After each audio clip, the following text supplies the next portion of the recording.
Mga kasama, tayo po ay sama-samang magmamarcha at magpapahayag ng pagkundina sa mga pang-aabuso, pangbubuli ng mga Coast Guard ng China. Papaano pa ang ating awit? Ang sinasabi po sa ating awit, sa manlulupig, di tayo pasisihil. At kung kailangan, sabi sa lupang hinirang, ang mamatay ng dahil sa iyo. Tayong mga patriotikong Pilipino ay handa.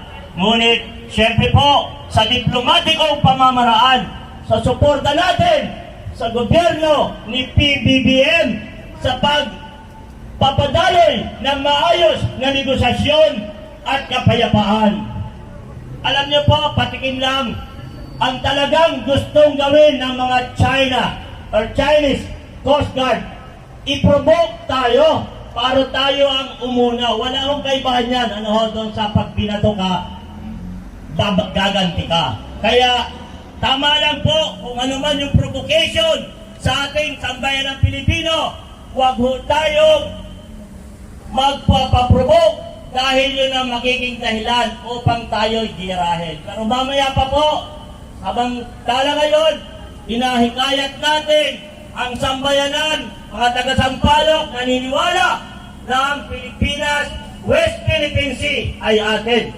West Philippine Sea ay atin.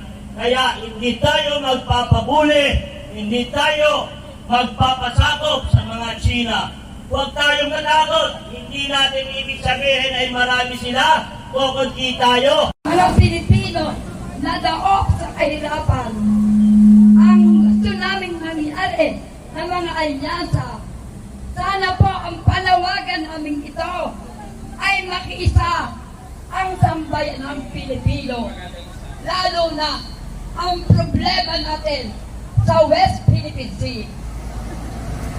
Atin ang West Philippine Sea.